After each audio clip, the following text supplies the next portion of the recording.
करोतं प्रवरमुनीनां पतंजलिं प्राञ्जलिरानतोस्मि।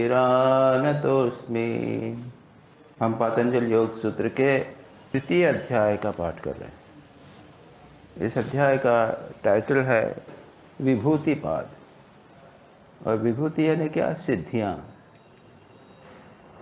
और वैसे श्री रामकृष्ण और अन्य महापुरुष लोग सिद्धियों को पसंद नहीं करते, एक बाधाएं हैं। और स्वयं पतंजलि योग सूत्र में स्वयं कहेंगे कि ये सिद्ध ये बाधाएं हैं। यानी सिद्धि के समय ये सिद्धि हैं, लेकिन लक्ष्य की दृष्टि से, मोक्ष की दृष्टि से बाधाएं पतंजलि स्वयं के। लेकिन एक वैज्ञानिक शास्त्र होने के कारण ध्यान करने से क्या होता है, किस विषय का ध्यान करने से क्या होता है, इस प्रकार का बताना उनका कर्तव्य हो जाता है। साइंस है तो साइंस आपको पूरा पढ़ना पड़ेगा। तो इस दृष्टि से एक विज्ञान है, साइंस है, और ये बात वे कहते हैं। और इस अध्याय का प्रारंभ जो किया गया है वो 3 अत्यंत महत्वपूर्ण सूत्रों से किया गया है, जिसमें पतंजलि योग सूत्र के जो अंतरंग योग हैं उसकी चर्चा की गई। 8 अंग हैं पतंजलि के योग सूत्र के, उसमें 5 हैं यम, नियम, आसन, प्राणायाम, प्रत्याहार। और जो अंतरंग योग हैं, जो महत्वपूर्ण खास योग हैं, वो हैं धारणा, ध्यान और समाधि। और हम लोग ध्यान की चर्चा करते हैं। और काफ़ी चर्चा हो चुकी है। आजकल ध्यान एक प्रकार का फैड हो गया है। ध्यान के रिट्रीट्स होती हैं और कैंप्स होते हैं, केवल ध्यान। लेकिन उसके पहले के 5 ही जो नियम इत्यादि नहीं प्रारंभ करो तो ध्यान का कोई उद्देश्य नहीं होता, उपयोग नहीं होता, हानि हो सकती है, ये सब। लेकिन ध्यान से और एकाग्रता के बिना किसी भी क्षेत्र में, सांसारिक क्षेत्र में भी सफलता नहीं मिल सकती। ये हमें अच्छी तरह जानना चाहिए। एकाग्रता अत्यंत महत्वपूर्ण। और हम ध्यान के विषय में थोड़ी चर्चा कर चुके हैं। विभिन्न प्रकार के ध्यान, वेदांत में क्या क्या कैसा प्रकार का ध्यान था, ये हमने किया था। और निद्रा, स्वप्न निद्रा आलम्बनम ध्यान भी किया था कि नहीं किया था? स्वप्न निद्रा ज्ञान आलम्बनम वा, ये भी ध्यान किया था। उसमें विचार संक्षेप में किया था। पतंजलि का सूत्र है ये, स्वप्न निद्रा ज्ञान आलम्बनम वा। उसमें ये कहते हैं कि जब हम सो जाते हैं तो याद हम नई निद्रा में हो, गहरी निद्रा में हो, या फिर सपने की स्थिति हो, लेकिन जागृत अवस्था से वो भिन्न स्थिति होती है। जागृत अवस्था में जो विषयों के माध्यम से हमारे मन में विषय, जो संवेदन आते रहते हैं, वे रहते हैं।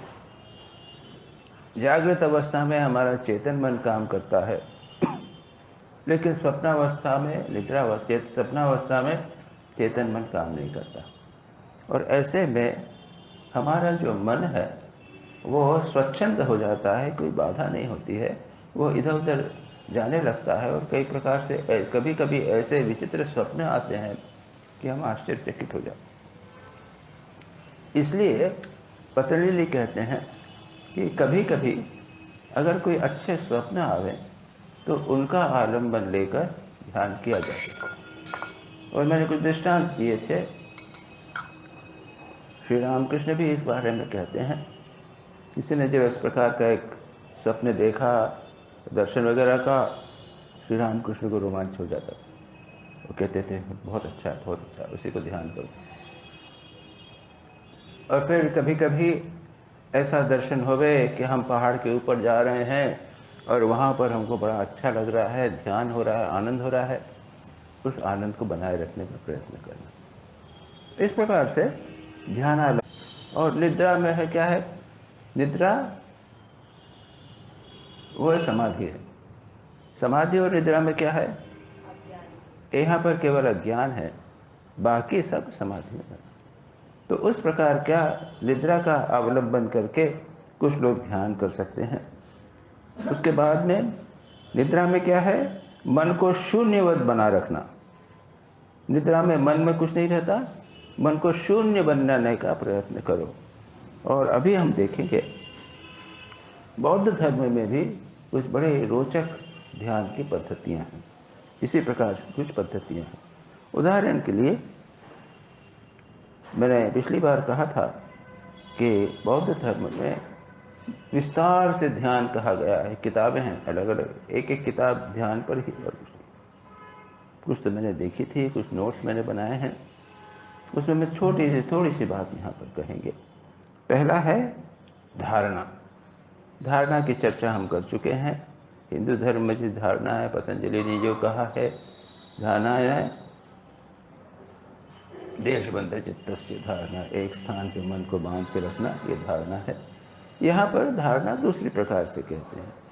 कहते हैं क्या कि किसी एक मानव व्यक्ति के, जो मानव मन के जो साधक है, उसके मन के अनुरूप या उससे संबंधित या उसके लिए उपयोगी कुछ प्रकार की चीज़ों का ध्यान करने को कहा जाता है। उसको वो लोग ध्यान कहते हैं, धारणा कहते हैं। जैसे कहते हैं कि वहाँ कुछ प्रकार की प्लेट्स होती हैं, रकाबियाँ, अलग अलग प्रकार के चित्र बने हुए हैं, उन पर रकाबियाँ होती हैं, रंगीन होती हैं, या फिर अमिताभ बुद्ध का चित्र होता है, और उसको कहते हैं कि इस पर ध्यान करो।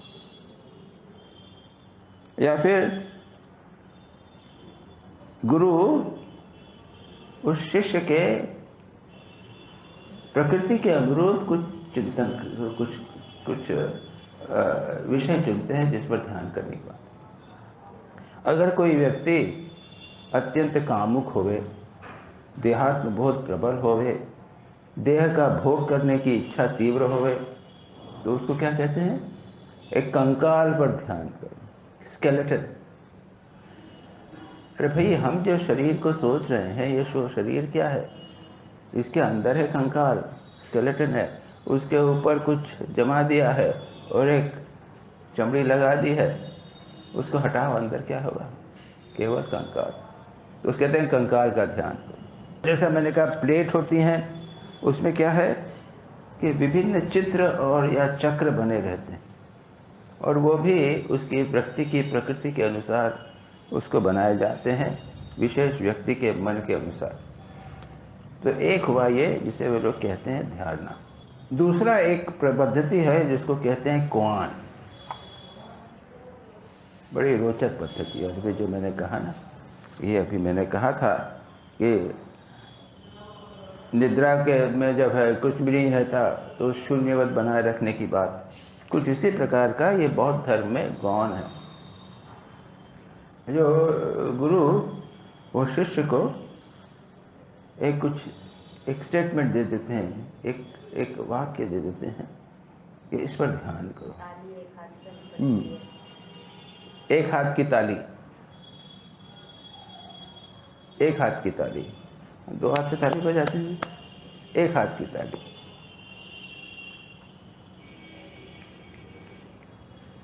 ऐसा नहीं, ऐसा नहीं। वो अब एक हाथ की ताली को कैसे कह सकता है? कैसे हो सकता है? एक हाथ की ताली कैसे होगी? हम जिस प्रकार से चिंतन करने के अभ्यस्त हैं, यानी हम कार्य कारण श्रृंखला के अनुसार चिंतन करने के अभ्यस्त हैं कि दो हाथ की ताली तो ताली और आवाज़ तो इसी प्रकार का होगा। उसको तोड़ने के लिए हमारे मन के अभ्यास को, इस प्रकार के अभ्यास को तोड़ने के लिए इस प्रकार की एक बात कही जाती है। और जब शिष्य ये करने लग जाता है तो पहले युक्ति तर्क करता है, कार्य कारण श्रृंखला की बात सोचता रहता है, लेकिन उसके बाद में एक क्षण ऐसा आता है जब वो कार्य कारण श्रृंखला से छोड़ना, विचार करना उसका समाप्त हो जाता है। और क्या होता है? वो सत्य को जानता है कि कार्य कारण की श्रृंखला में, यानी जो यौक्तिक विचार होता है हमारा, रैशनल थिंकिंग जिसे हमें कहते हैं, इसके द्वारा कभी भी तुमको सत्य प्राप्त नहीं हो सकता। इस विचार के परे, इस मन की जो कार्यकरण श्रृंखला में मन जो बंधा हुआ है, इस विचार के परे जब मन पहुंच जाता है, उसी क्षण बौद्ध लोग कहते हैं उसको साक्षात्कार है। देखिए, विचार करिए, कितनी सुंदर बात है। हम उसी में घूम रहे हैं, उसी में घूम रहे हैं, उसी में घूम रहे हैं।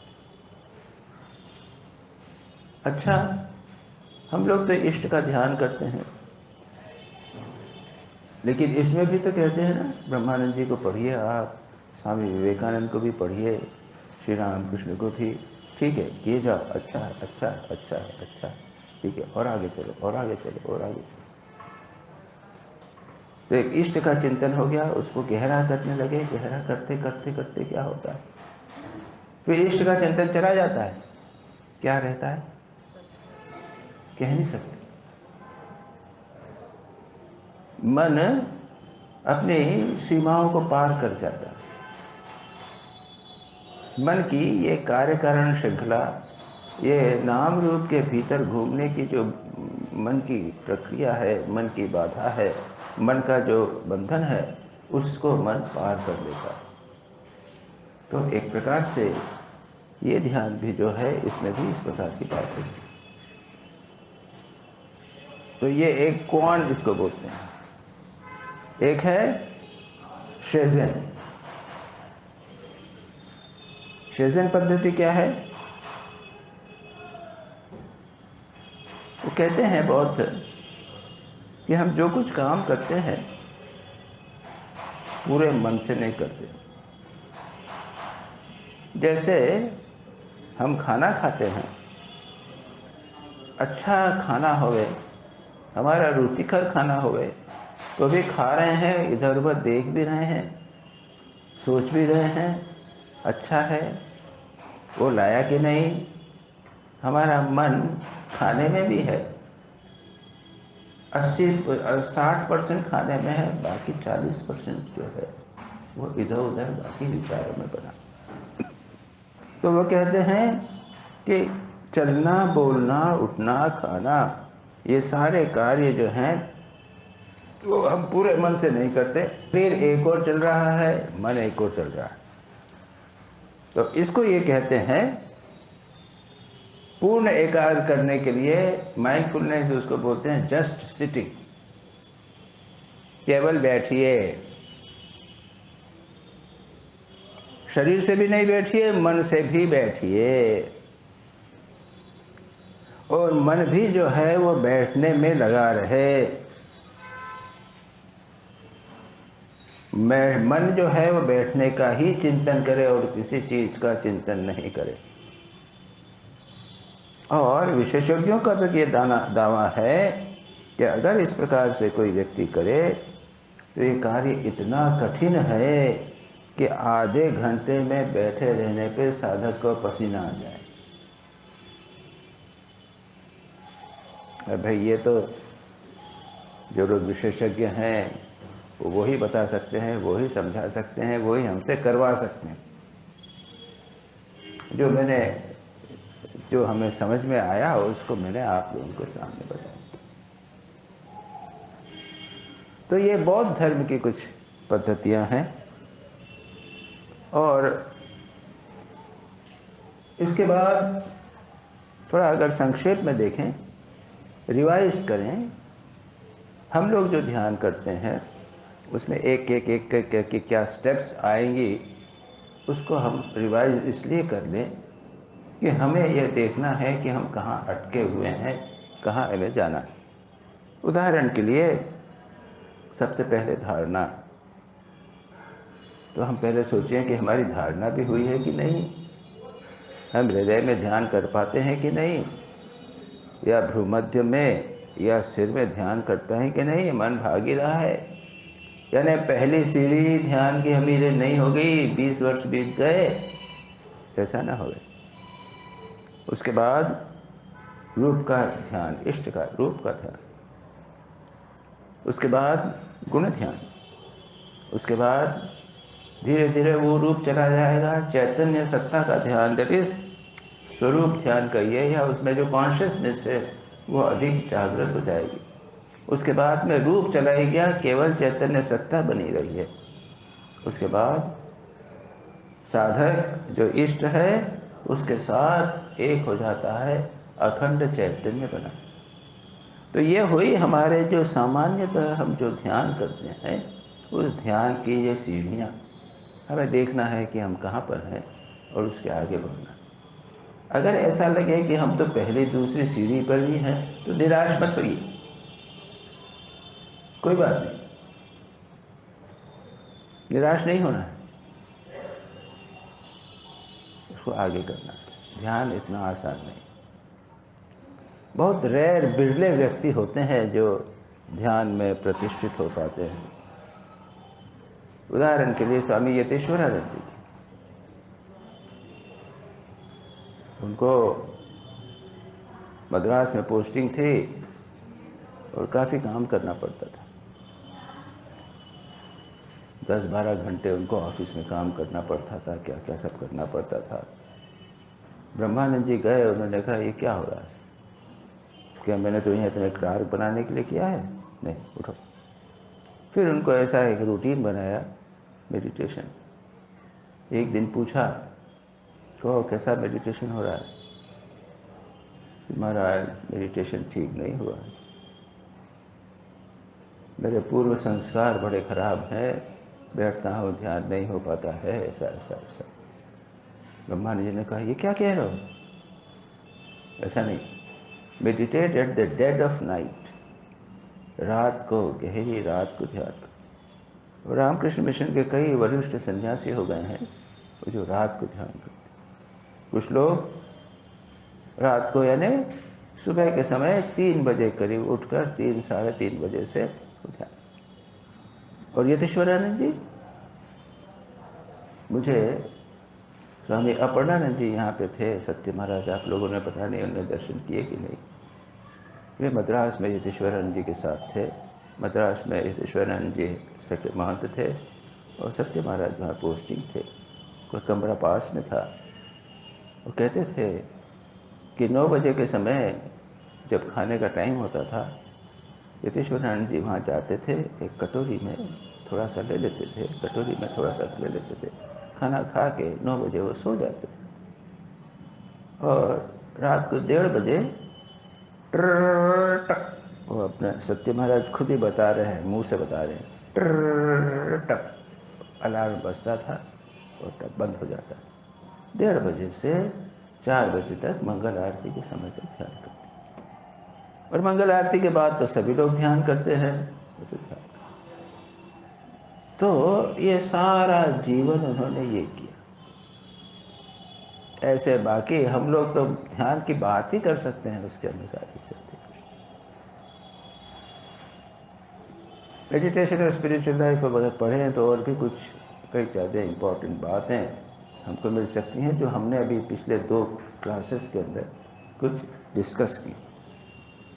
अब जैसा हमने कहा, ये स्तर बताए, एक धारणा का स्तर बताया, उसके बाद में फिर रूप ध्यान, गुण ध्यान, स्वरूप ध्यान और अपवाद सत्ता के साथ एक हो जाना।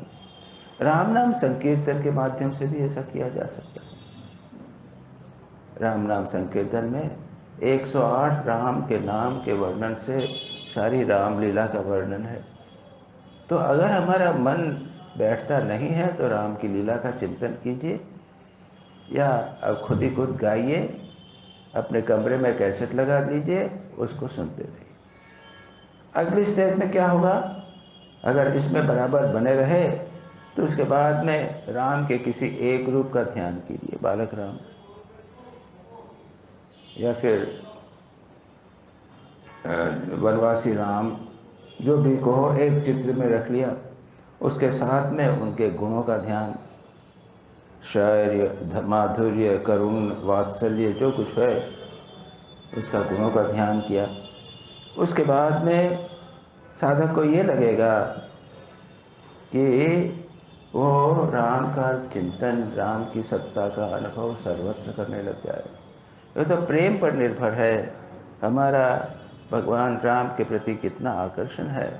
अगर निरंतर मन में भगवान राम का चिंतन बना रहे तो वो सर्वत्र हमें सब समय उनका चिंतन बना रहेगा, और अंत में अंतिम अवस्था में आप राम के साथ में एक अवस्थाएं हो सकती हैं। तो इस प्रकार से ये जो हमने सीढ़ियाँ बताई उसके अनुसार ध्यान हो सकता है। ऐसा नहीं कि सीढ़ी हमेशा होवे। कोई व्यक्ति रूप ध्यान से शुरू करके डायरेक्टली स्वरूप ध्यान तक जा सकते हैं, और उसके बाद में फिर अपना और अपने इष्ट के साथ अभिन्नता का भी ध्यान कर सकते हैं हम। इसी प्रकार से कभी न कभी तक उस प्रकार से हो सकता है। और जैसा मैंने कहा कि जब इष्ट का चिंतन करना है तो उसको चैतन्य और आनंदमय रूप से अनुभव करना चाहिए। धीरे धीरे रूप जो है वो कम हो जाएगा, आनंद और चैतन्य का अनुभव अधिकाधिक बनता रहेगा। उसको पकड़ते रहिए, उसको बना के रहिए, उसमें मन को लगा कर रहिए। इसके साथ में जो लोग साधना करते हैं उनको कुछ सावधानियां भी बरतनी चाहिए। ये ध्यान इतना आसान नहीं है और इसमें बाधाएं भी हैं। पढ़ लिया, बौद्धिक रूप से समझ लिया और समझ लिया कि मैंने ध्यान को समझ लिया है, ऐसा नहीं होगा। ये ध्यान ऐसी चीज़ है जैसे रसगुल्ला है तो मीठा होता है। रसगुल्ले का वर्णन आपने पढ़िया, गोल होता है, सफ़ेद होता है, ये पनीर का बना हुआ होता है, रस में होता है, तो उससे क्या रसगुल्ला खाना हुआ? उसी प्रकार से ध्यान की थ्योरी, ध्यान के संबंध में सीखने सुनने मात्र से कुछ नहीं होता, उसको स्वयं करना पड़ेगा, तब आपको समझ में आएगा कि ध्यान है क्या, ये सारी बातें हुई, ये क्या हुई। उसके साथ में ये मत समझिए कि 6 महीना हमने किया है ध्यान और हो गया। कहानी मैंने कहीं सुनी थी, एक बड़ी मज़ेदार कहानी। एक साधक एक गुरु के पास में से इंस्ट्रक्शंस लिया, उसने ध्यान वान किया और 6 महीने बाद गुरु के पास पहुंचा। और वर्णन ऐसा है कि वो एक पहाड़ी पे गुरु हैं, एक गुफा में हैं, तो वो सब पहाड़ी चढ़ता चढ़ता चढ़ता गुरु के पास पहुंचा। 6 महीने में मेरे को समाधि नहीं हुई, मैंने आपके इंस्ट्रक्शंस के अनुसार पूरा किया है। तो गुरु क्या कहते हैं? Stop taking fast food. Fast food, आजकल मॉडर्न फास्ट फूड है ना, बना बनाया है, बिल्कुल खाते हैं। तो हम भी चाहते हैं फूड भी जैसा फास्ट फूड कर रहे हैं, फास्ट मेडिटेशन। ये कहते हुए ना, stop taking fast food. That means don't think that meditation is such a thing कि खाना खाने से जो फटाफट हो जाता है, वैसा नहीं होगा। इसके साथ मैंने सोचा कि ठाकुर ने धारणा, एकाग्रता और ध्यान के बारे में कुछ थोड़ा बहुत कहा है, जो वचनामृत आदि में है उसको हम थोड़ा सा देख लें। क्योंकि ठाकुर ने जो डायरेक्ट डिसाइपल्स को बात कही थी वो उनकी जीवनी में थोड़ा बहुत मिल जाएगी, लेकिन उसके अतिरिक्त ये चीज़ें ऐसी अंतरंग होती हैं कि ठाकुर ने योगेन को क्या कहा, स्वामी विवेकानंद को क्या कहा, वो हमको नहीं मिलेगा। स्वामी विवेकानंद को भी थोड़ा सा हमें मिलता है। क्या कहा था? बहुत ध्यान किया, मन नहीं लग रहा है, तो ठाकुर ने क्या किया था? नाखून यहाँ करा दिया था। हाँ, ये जो पीड़ा हुई है उस पर ध्यान। और ये नाखून तोतापुरी महाराज ने ठाकुर के में लगाया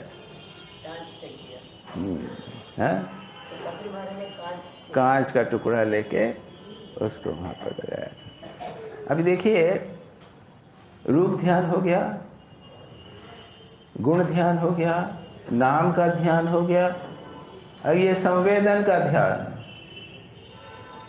यहाँ पर संवेदन, शाह ठाकुर ने सामाजिक और क्या कहा था? बैठता हूँ तो पास में सायरन बजता है, उस पर ध्यान।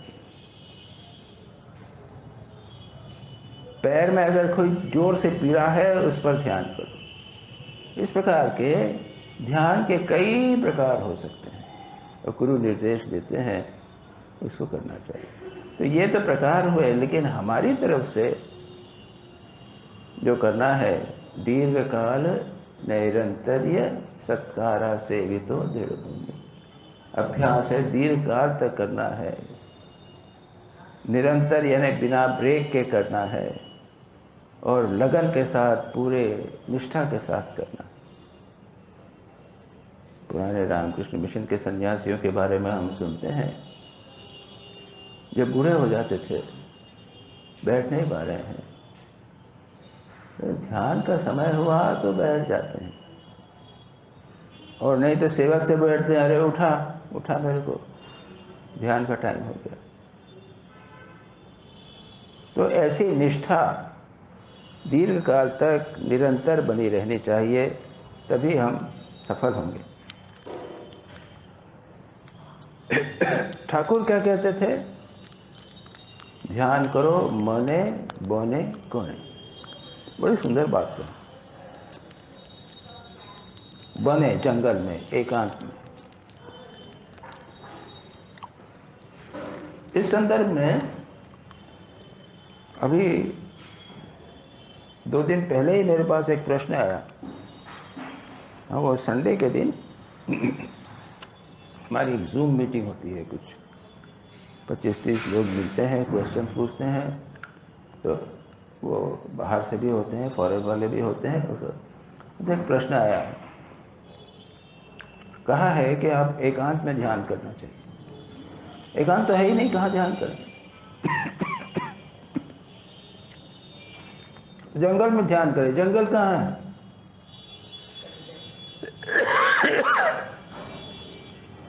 जो जंगल है वो भी अब नगर बन गए हैं, बने। फिर ठाकुर बोलते हैं कौन है? हमारा ये आश्रम है, बिजी है, अगर कोई साधन होगा तो उसको मिल जाएगा एक स्थान, एकांत स्थान मिल जाएगा, एकांत समय मिल जाएगा। उसको पता चल जाएगा कि इस स्थान पर कोई डिस्टर्ब नहीं करता इतने समय तक।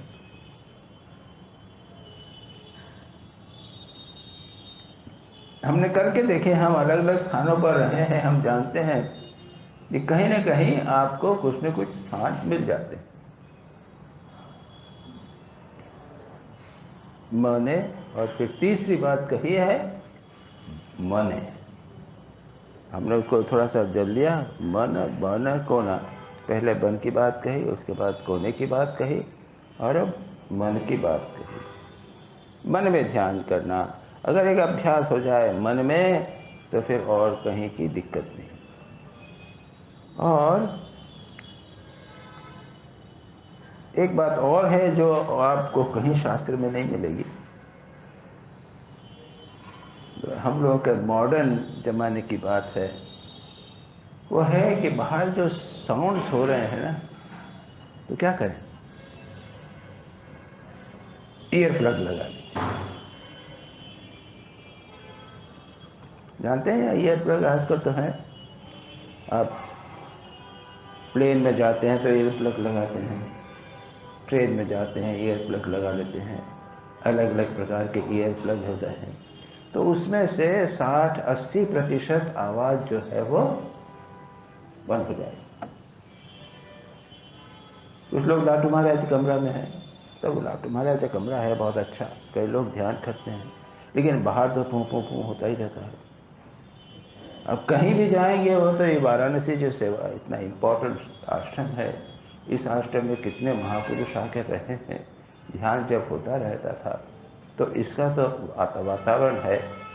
फिर उधर तुरानंद जी रहते थे, वहाँ पे भी है।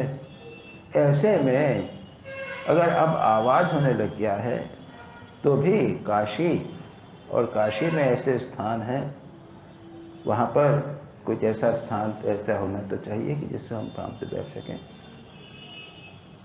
हम यहाँ पर एक, आप लोगों ने जानते हैं कि नहीं, यहाँ पास में आप जाएंगे, एक पार्श्वनाथ जन्म स्थान है, गए हैं कभी? बाहर से देखा है, रोड पर से देखा है। पार्श्वनाथ, हाँ, बहुत 5-15 मिनट का रास्ता है। हम वहाँ रेगुलरली जाते थे, सप्ताह में एक दिन। केदार घाट तो आवाज़ होती है, हमेशा बहुत होता है, बहुत आवाज़ होती है वहाँ तो, उसके बाद ईयर प्लग के बिना नहीं। यहाँ पर 2 स्थान है, एक तो, और पीछे आ जाता है वो एक विजयनगरम का, महाराज विजयनगरम की एक स्टेट जैसी आ जाती है, बड़ा, उसके पार्श्वनाथ जन्म स्थान के पीछे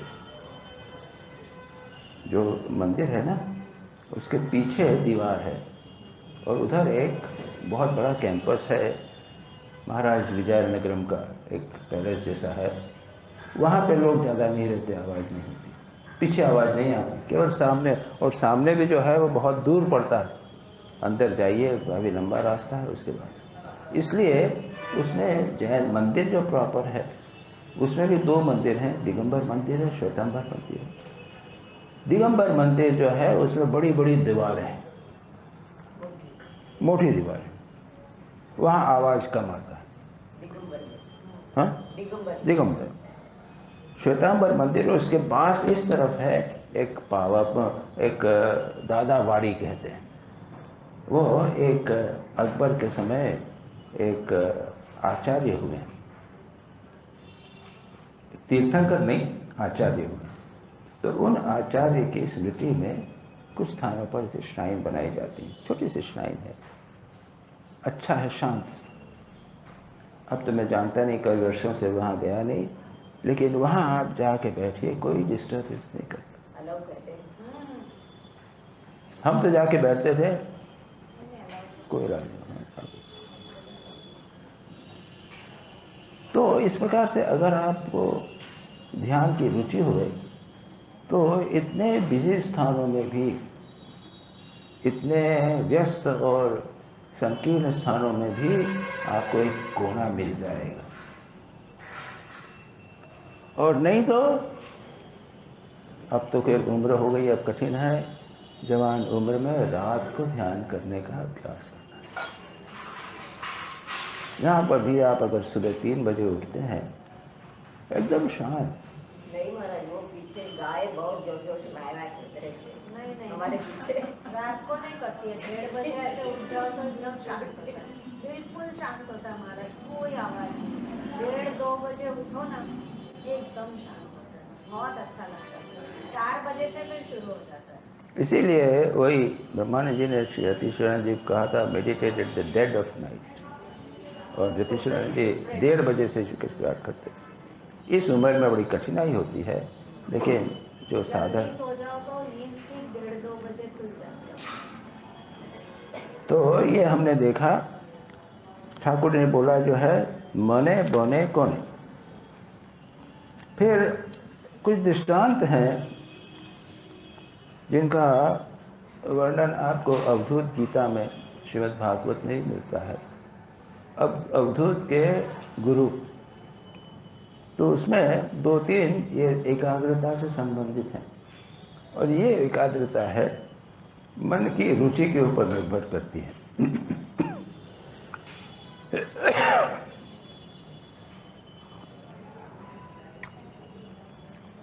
उदाहरण के लिए, एक आदमी वो मछली पकड़ने के लिए बैठा है, ठाकुर का दृष्टांत है। मछली आ रही है, पकड़ने में आ रही है। उस समय एक आदमी कहता है कि बना, अरे भाई वो फलाने स्थान पे जाने का रास्ता कहाँ पे है? जवाब नहीं। काफ़ी देर तक पूछने के बाद में वो चला जाता है, और उसी समय वो मछली पकड़ लेता है। तो बोलता है, अरे भाई बुलाओ, क्या बात है, क्यों बुला रहे थे तुम मुझे? कि अब क्यों बोल रहे हो, मैं तो ये पूछ रहा था कि भाई ऐसी स्थिति। दूसरा दृष्टांत ठाकुर बोलते हैं वो पक्षी मारने का है। आदमी पक्षी मार रहा है, व्याध जो है उसको भी बारात चली जा रही है, उसको सुनाई नहीं देता। और तीसरा है बगुला। बगुला मछली पकड़ने के लिए खड़ा हुआ है, धीरे धीरे जा रहा है और उधर से एक व्याध उसको तीर मारने के लिए खड़ा हुआ। ये सारे विषय हैं, जहाँ रुचि होगी वहाँ पे मन हमारा पूरी तरह एकाग्र हो जाए। इसके अतिरिक्त ठाकुर दूसरी बातें करते हैं। एक तो ये बात उन्होंने कही है, ध्यान करने के समय तुम्हारे इष्ट कोई भी होवे, ठाकुर कहते हैं शुरू शुरू में मेरा ध्यान करिए। बड़ी अच्छी बात है। ठाकुर तो ध्यान स्वरूप, ठाकुर का इष्ट का जो अगर कोई का राम का भी हो, कृष्ण का भी हो, जो भी इष्ट हो, लेकिन ठाकुर का ध्यान सिर्फ पहले कर लीजिए, उसके बाद में आप ध्यान चालू कर दीजिए। फिर ठाकुर ने बहुत सारी बात कही है। वो कहते हैं कि सात्विक आदमी कैसा ध्यान करता है, जैसे मसरे के बीच में ध्यान करता है, किसी को पता नहीं चलता है कि वो ध्यान कर रहे हैं क्या नहीं कर रहे हैं। कहते हैं ऐसा सोचो कि रस्सी से, रेशमी रस्सी से तुमने इष्ट को बांधा है, उसको खींच रहे हो इत्यादि। तो बहुत सारे छोटे छोटे ठाकुर ने बातें कही हैं, जिसको हम अब विस्तार में नहीं जाते। अब इसके बाद में अगला जो सूत्र है, तदेव अर्थमात्र अर्थमात्र निर्भाषा स्वरूप शून्य एवं समाधि। मैंने कहा ना, ये तीन सूत्र में धारणा, ध्यान और समाधि की बात कही है। और चौथा सूत्र आएगा त्रयम एकत्र संयम।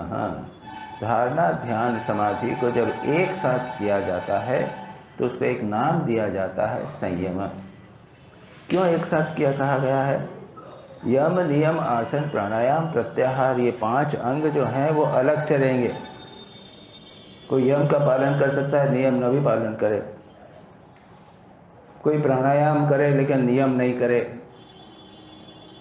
लेकिन ये धारणा, ध्यान, समाधि ये एक साथ ही होते हैं, भले इनका वर्णन अलग किया है अष्टांग योग के रूप में। इसलिए कहते हैं त्रयम एकत्र संयम। 3 को एक साथ मिला के संयम कहा जाता है। और इसलिए आगे आएगा कि फलानी वस्तु पर संयम करने से यह होता है, अग्नि पर संयम करने से यह होता है, सूर्य पर संयम करने से यह होता है। तो सूर्य पर ध्यान करने से नहीं कहा, सूर्य पर समाधि करने से नहीं कहा, तीनों एक साथ होते हैं। क्या कहा है? धारणा, ध्यान, समाधि, इसमें इनका संबंध जैसा मैंने कहा भी ये है। कहते हैं 12 सेकंड अगर हमारा मन किसी वस्तु पे, विषय में लगा रहे तो वो होता है धारणा। 12 गुणित 12 यानी 2 मिनट 24 सेकंड, ये हुआ ध्यान। बस इतना ही है। और 2 मिनट 24 सेकंड भी हमसे होता नहीं, दुर्भाग्य। और फिर अगर कंटिन्यूसली ये 12 गुणित 12 गुणित 12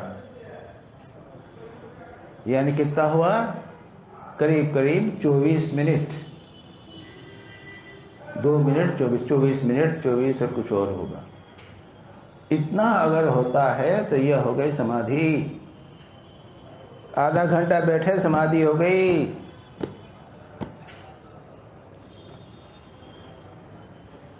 तो इसको कहते हैं संयम।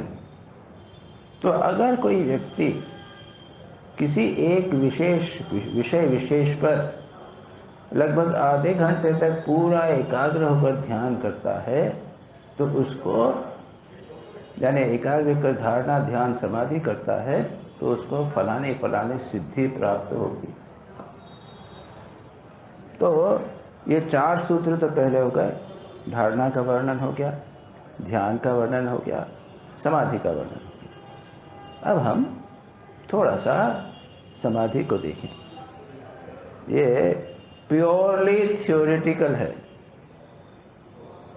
केवल दार्शनिक विषय है, हमसे ध्यान ही नहीं होता समाधि क्या होगी।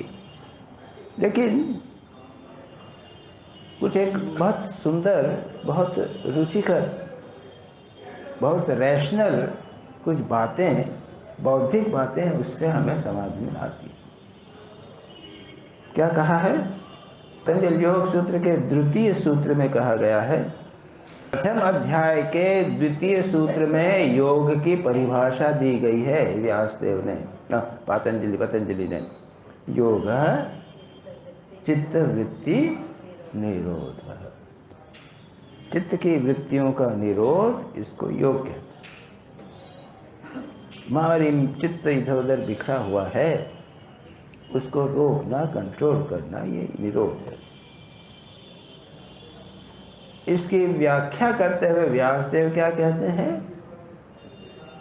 निरोध शब्द की व्याख्या करते कहते हैं निरोधः समाधि, यानी योग समाधि ही होता है। चित्तवृत्ति निरोध है ना, वो समाधि होता है। निरोध में स्वाभाविक रूप से समाधि होगी। तात्पर्य ये क्या है कि जब आप 3 चीजें करेंगे, धारणा, ध्यान, समाधि, ये साधन हुए ना, और साधन के बाद सिद्धि क्या होगी? योग मिलेगा, समाधि मिलेगी। तो समाधि जो है वो साधना भी है और सिद्धि भी है। इसके बाद में पतंजलि योग की परिभाषा आगे करते हैं। क्या कहते हैं? तत्र प्रत्यय एकतानता ध्यानम। हमने देखा किसी भी एक हृदय कमल में, भ्रूमध्य में, सिर में, नाभि चक्र में, कहीं पर तत्र एकतानता, कंटिन्यूसली मन को बनाए रखना, उसको ध्यान कहा। और यहाँ पर कहें वहीं पर, तदेव, वहीं पर, याद रखिए।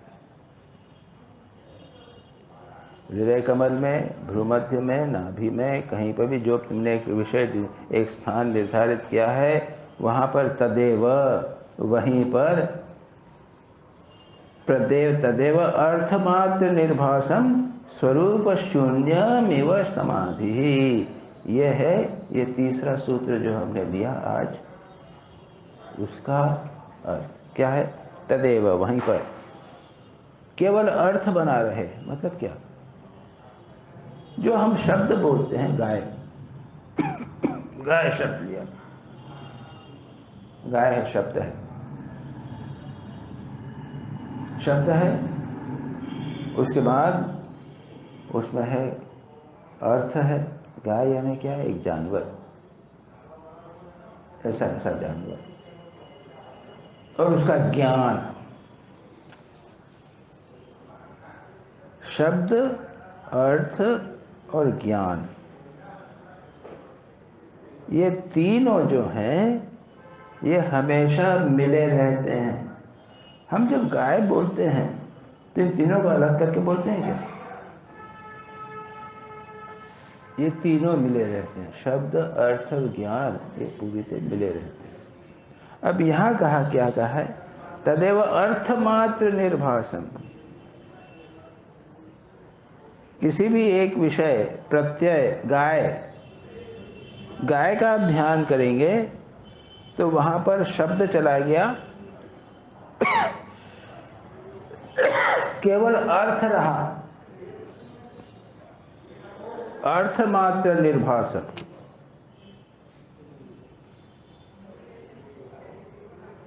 फिर स्वरूप शून्य मिव। स्वरूप शून्य ये क्या है?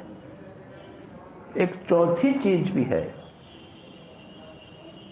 एक तो प्रत्यय है, या जो विषय पर हमने ध्यान किया वह है, और दूसरा है ध्याता।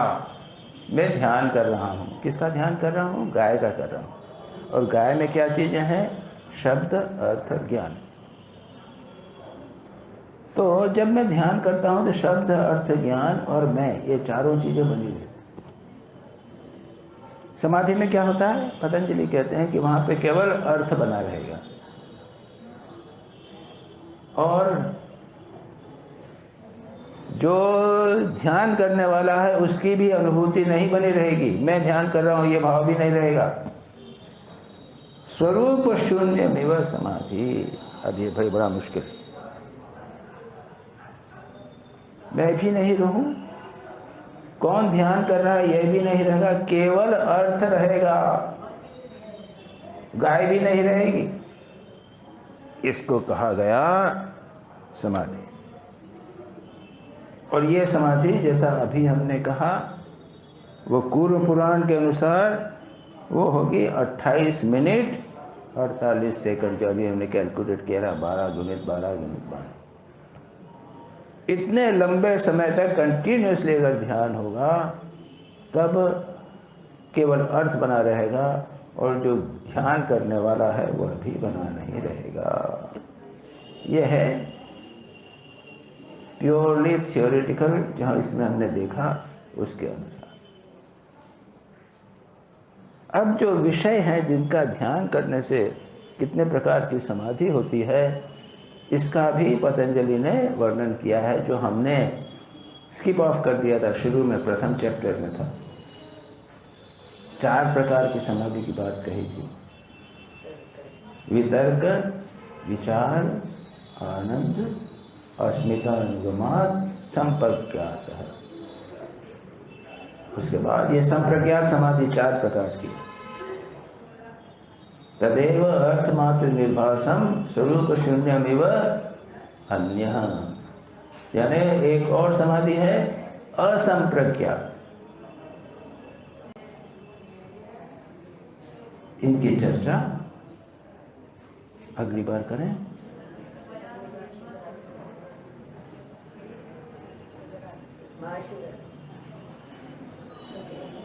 और शिवरात्रि है क्या?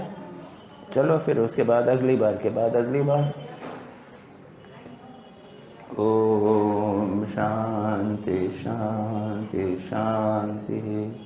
हरि ओम तत्सत्। श्री राम कृष्णार्पणमस्तु।